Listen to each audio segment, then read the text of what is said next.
Hello नमस्कार दोस्तों, मैं सुभनीत स्वागत करता हूं आपका आपके अपने यूट्यूब चैनल में। तो गाइस आज की इस वीडियो में मैं बात करने वाला हूं ईपीएफ के बारे में, बेसिकली एम्प्लॉय प्रोविडेंट फंड के बारे में, जिसको हम पीएफ भी कहते हैं। गाइस हमारी सीटीसी में एक छोटा सा हिस्सा जो डिडक्ट होता है वो पीएफ का भी होता है। तो गाइस आज पीएफ के रिगार्डिंग बहुत सारे बात करने वाला हूँ कि इसके बेनिफिट्स क्या हैं, कंपनी कितना पीएफ डिडक्ट कर सकती है, किस बेसिस पे हमारा पीएफ डिडक्ट होता है, कितने % डिडक्ट होता है हमारी सैलरी का, और इसके क्या बेनिफिट्स हैं और क्या क्या चीज़ें हैं। जो बहुत सारे डाउट्स हैं गाइस, पूरा स्टार्टिंग से लेकर लास्ट तक सब कुछ क्लियर करने वाला हूँ। कितना पीएफ हम विड्रॉल कर सकते हैं, कितना नहीं कर सकते हैं, कब कर सकते हैं, कैसे कर सकते हैं, बहुत सारी चीज़ें, बहुत सारे डाउट आज मैं इस पूरी वीडियो में डिस्कस करूंगा, क्लियर करूंगा। तो लास्ट तक देखिएगा वीडियो का, जैसे कि आपके सारे डाउट पीएफ से रिलेटेड क्लियर हो जाए। तो चलिए स्टार्ट करते हैं। तो गाइस मैं बात करने वाला हूं कि ईपीएफ के बारे में, एम्प्लॉय प्रोविडेंट फंड, जिसको हम पीएफ भी कहते हैं। सबसे पहले हम बात करेंगे कि कौन सी कंपनियां हैं जो पीएफ डिडक्ट करती हैं। तो गाइस जिन कंपनियों के एम्प्लॉयज़ ग्रेटर देन 20 होते हैं, जिन कंपनियों के एम्प्लॉयज़ 20 से ज़्यादा हो जाते हैं, 20 से ज़्यादा हो जाते हैं, तो उनके लिए मैंडेटरी हो जाता है कि वो पीएफ डिडक्ट करेंगे अपने एम्प्लॉयज़ का। ओके, और सेकंड थिंग इज़ गाइस कि जिन एम्प्लॉयज़ का, मैं एम्प्लॉयज़ की बात कर रहा हूँ, जिन एम्प्लॉयज़ की सैलरी लेस देन या इक्वल टू 15,000 के हैं, तो उनके लिए मैंडेटरी होता है कि उनका पीएफ कटे। और इनके लिए एक क्राइटेरिया ये होता है कि कितना पीएफ इनका कटेगा, कितना मैंडेटरी है इनके लिए, तो उसकी बात करूँगा। तो गाइस मैं आपको बता दूं कि पीएफ दो तरीके से डिडक्ट होता है, एक होता है मिनिमम अमाउंट और एक होता है फिक्स अमाउंट। तो दोनों की बात करेंगे।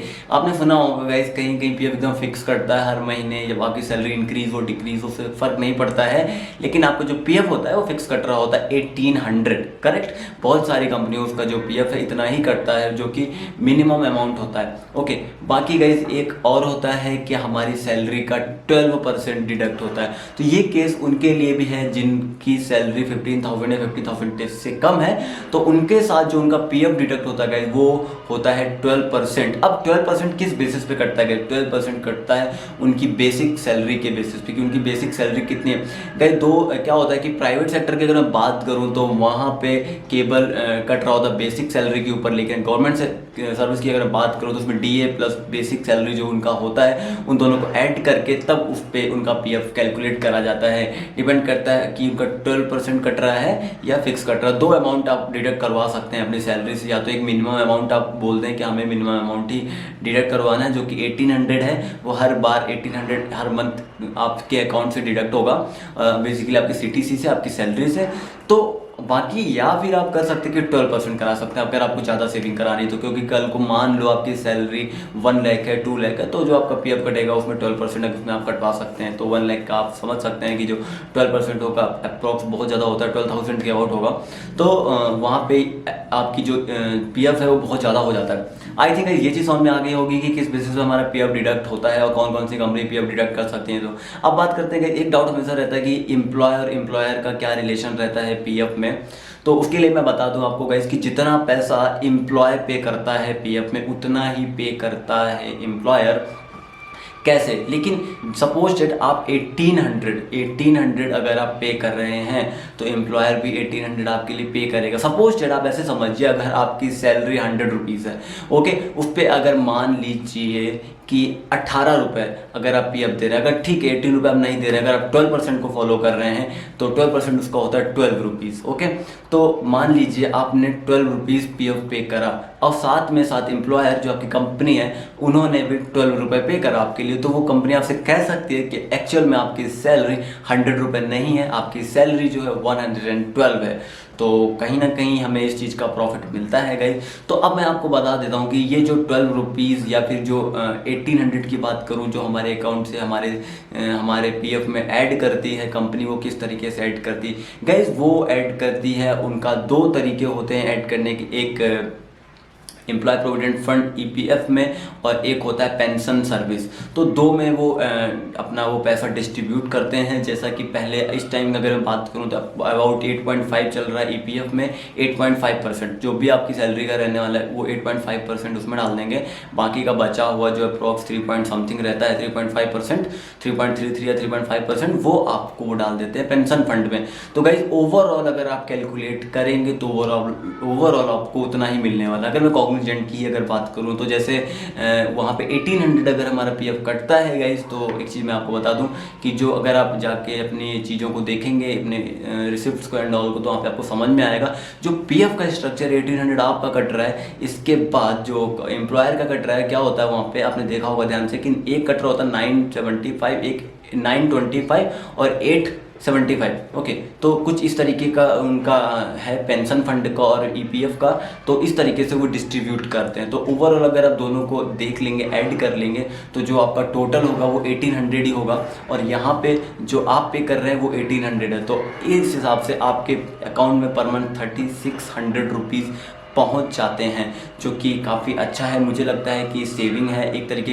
की आपकी सेविंग हो जाती है, आपके अकाउंट में डायरेक्ट पैसा नहीं आता है, डायरेक्टली जाके सेव हो जाता है। अब अगर गाइस बात करें कि इसके बेनिफिट्स क्या क्या हैं, तो गाइस एक जो सबसे बड़ा बेनिफिट है इसका वो गाइस है इसका जीरो टैक्स, जीरो इंटरेस्ट।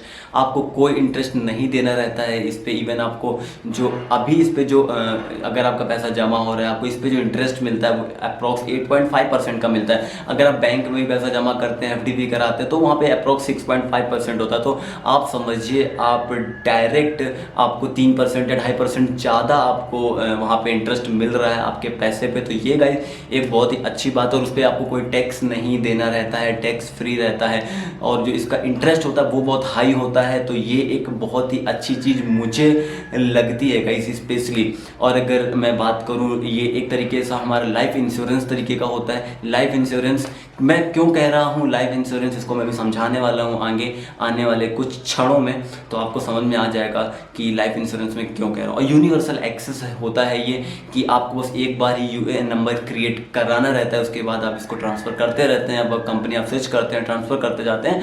तो ये एक काफ़ी अच्छी चीज़ होती है कि आपके एक ही अकाउंट में जो एक ही यूएएन नंबर के थ्रू आप अपने उसको ट्रैक कर सकते हैं प्रोविडेंट फंड को, और सारा पैसा आप उसी अकाउंट में ले सकते हैं। अब बात कर लेते हैं गाइस विड्रॉल की। अब मैं यहाँ पे आपको समझाने वाला हूँ कि क्यों मैंने कहा था कि ये एक तरीके का लाइफ इंश्योरेंस रहता है।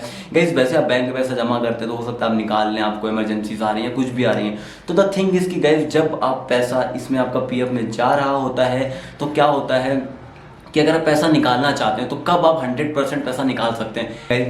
58 जब आपकी एज 58 हो जाएगी, 58 के बाद आप अपना 100% विड्रॉल कर सकते हैं गाइस। इसके पहले आप अपना 100% विड्रॉल नहीं कर सकते हैं। आप अपना जो विड्रॉलेशन है वो आप कर पाएंगे ओनली ऑन 90%। जो आपका विड्रॉल है गाइस वो आप कर पाएंगे 90% अगर आप 58 ईयर के पहले उसको विड्रॉ कर रहे हैं। तो गाइस इस बात को बिल्कुल ध्यान रखें कि अगर आपकी एज 58 है तो ही आप उसको पूरा पैसा निकाल सकते हैं। एक और केस में आप पूरा पैसा निकाल सकते हैं गाइस, मैं आपको बता दूं कि जब आप अगर आपने कोई भी कंपनी रिज़ाइन कर दी है और अगर आप नहीं चाहते हैं अब दोबारा प्राइवेट सेक्टर में जॉब करना, और अब आपने जो जॉब है वो छोड़ दी है, तो उस केस में आप अपना पूरा का पूरा पैसा निकाल सकते हैं, अपना अकाउंट बंद कर सकते हैं। तो मैं आपको बता दूंगा, लेकिन उसमें कुछ क्राइटेरिया ये है कि आपको मिनिमम टू मिनिमम 2% उसमें क्राइटेरिया ये है गाइस कि मिनिमम आपको 2 मंथ आपने जॉब की हो, 2 महीने एटलीस्ट आपका पैसा जमा हुआ हो वहाँ पे, तभी आप अपना पूरा विड्रॉल कर सकते हैं। एक केस और आता है गाइस कि मन में डाउट आता है कि अगर कुछ इमरजेंसी या कुछ ऐसी सिचुएशन आ जाती है, उस केस में हम क्या करेंगे। उस केस में अगर हमें पैसा चाहिए तो क्या, उस केस में आप पैसा निकाल सकते हैं up to 60%, up to 70%, up to 80%, up to 90% as per the situation. Suppose वो सिचुएशन क्या हो सकती हैं, जैसे कोई एक्सीडेंट हो गया, या आपको होम कंस्ट्रक्ट कराना है, या आपको अपने बेटे बेटी लड़की किसी की भी शादी करनी है, या आपको कुछ ऐसा इंपॉर्टेंट काम है जो आपको करना बहुत ज़रूरी है। तो गाइज उस केस में आप पैसा निकाल सकते हैं, लेकिन आप पूरा पैसा उस केस में नहीं निकाल पाएंगे गाइस, वो भी अप टू 90% तक ही आप निकाल सकते हैं। अप टू 90% भी मैंने बहुत कह दिया, अप टू 60, 70, 80% तक ही आप निकाल सकते हैं as per the current scenario wise. Okay, तो आई थिंक मैंने ये सारी चीज़ें आपको क्लियर कर दी कि इसके बेनिफिट्स क्या हैं, हम इसको कब विड्रॉल कर सकते हैं, एम्प्लॉय और एम्प्लॉयर का क्या रिलेशन होता है आपके इस पीएफ के जो कंट्रीब्यूशन में जो पैसा आपका जमा हो रहा है। अगर गाइज आपको चेक करना है कि आपका पीएफ में कितना पैसा जमा हो चुका है, तो गाइज आप EPFO India.gov.in की ऑफिशियल साइट को फॉलो कर सकते हैं। वहाँ पे सर्विसेज में जाएंगे, एम्प्लॉयज़ में जाएंगे, वहाँ के थ्रू जाके आप जब अपना UN नंबर आप डालेंगे तो वहाँ से आप जाके अपना पूरा पासबुक का जो भी बैलेंस है वो देख सकते हैं गाइज। तो आई होप गाइज कि आपको वीडियो बहुत ज़्यादा पसंद आई होगी और मुझे लगता है कि मैंने आपके सारे डाउट PF से रिलेटेड क्लियर कर दिए हैं कि एक छोटा सा समरी अगर हम समझें तो उसका समरी का जो कंक्लूज़न है वो यही निकल के आता है कि जितना पैसा एम्प्लॉयर पे करता है उतना पैसा ही एम्प्लॉयर आपके लिए पे करता है। अगर 1800 एम्प्लॉयर पे कर रहा है तो 1800 एम्प्लॉयर भी पे करेगा, बट एम्प्लॉयर उसको 2 ट्रांजैक्शन में पे करता है, एक पेंशन फंड में, एक प्रोविडेंट फंड में। तो वो 2 में आपका पैसा डालता है। तो as per the current scenario वो जो चल रहा है 8.5% के हिसाब से जो इंटरेस्ट रेट अगर मैं बात करूं ओवरऑल PF पे वो ये चल रहा है 8.5% चल रहा है। तो आई थिंक आपको ये समझ में आ गया होगा कि इसमें कितना ज़्यादा इंटरेस्ट आपको मिल जाता है। बाकी आप किसी बैंक या कहीं पे आपको ये देखने को नहीं मिलता है। तो ये एक काफ़ी अच्छी चीज़ है। और जैसा कि मैंने बेनिफिट्स में बताया आपको कि इसके कितने ज़्यादा बेनिफिट्स हैं, लो रिस्क है, हाई इंटरेस्ट है, और इससे ज़्यादा आपको क्या चाहिएगा, आपकी सेविंग हो रही है पार्ट ऑफ डेट। तो आई होप कि बहुत सारे डाउट आपके क्लियर हो गए होंगे जो भी आपके दिमाग में चल रहे होंगे कि PF क्या है, क्यों कट रहा है, कैसे कट रहा है, कितना कट रहा है, किस बेसिस पे कट रहा है। तो आई थिंक मैंने सारे डाउट इस छोटी सी इस वीडियो में क्लियर कर दिए हैं। अगर गाइस आपको वीडियो पसंद आई तो वीडियो को जरूर लाइक करें, चैनल को जरूर सब्सक्राइब करें अगर आप चैनल में नए हैं, और वीडियो को हर जगह फैला दें ताकि सबको पता चल जाए कि PF में क्या क्या चीज़ें होती हैं, किस किस तरीके से हमारा PF डिडक्ट होता है। तो guys thank you for watching, tata bye bye. मिलते हैं नेक्स्ट वीडियो में, तब तक के लिए टाटा बाय बाय।